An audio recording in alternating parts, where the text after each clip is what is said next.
अस्सलामुअलैकुम लखां दरूदो सलाम मुहम्मदो आले मुहम्मद ते बड़े ही अफसोस की गल है कि एक ओ सामने वहाया जी जरा माईयरी ने सामने वेखो जरा माईयरी तुहानू नज़र आउणगे सिट्टे चुगदे ने पै माईयरां दी तकरीबन 60 तो 65 साल उम्र है।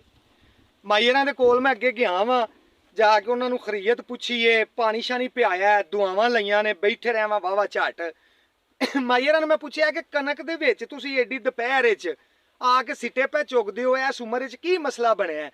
उन्हें दस्सिया कि पुत्रा 3 पुत्तर ने ते 3 धीआं ने, 2 धीआं विआह कतियां ने, 3वें पुत्तर भी विआह कते ने। एक पुत्तर बाहर हुंदा है, एक लाहौर है कोई कामकाज करदा है ते एक गुजरां वाले शहर है। माईयरी इत्थों दी ने इसे पिंड च ही। उन्हें दस्सिया कि एक कुआरी बच्ची नूं लैके ते मैं इत्थे बैठी हाँ, नूहां नेड़े नहीं लगन देंदियां पुत्तरां दे, यानी नूहां ਜਿਹੜੀਆਂ ने उन्होंने पुत्तरां नूं आपो आप लै गईयां ने ਜਿਹੜੀ जिथों दी है सी। एक नूं बंदा बाहर लै गया, दूजी लाहौर है, तीसरी गुजरां वाले विच। इत्थे माई एक कुआरी कुड़ी नूं लैके लगी फिरदी है ते बंदा माईयरां दा घर दा जिहड़ा सी ओह फौत हो गया।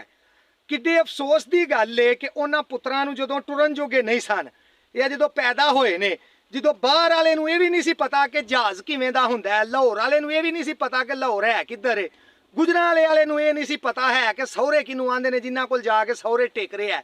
उदों इसे माई ने उन्होंने सांभिया, उन्होंने पालिया, उन्होंने जवान किया, विआहया। ये तो माँ प्यो नूं पता है किवें विआहना हुंदा है, किवें की करना हुंदा है।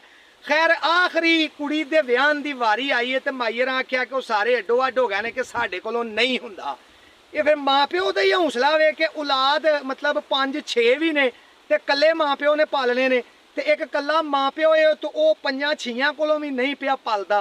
जिन्हां दे ते माँ प्यो जिउंदे ने ना, मेहरबानी करो इन्हां दे दुनिया तो जान तो पहला इन्हां दी खिदमत कर लवो ते अपनी जन्नत दा जामन बना लवो इन्हां नूं।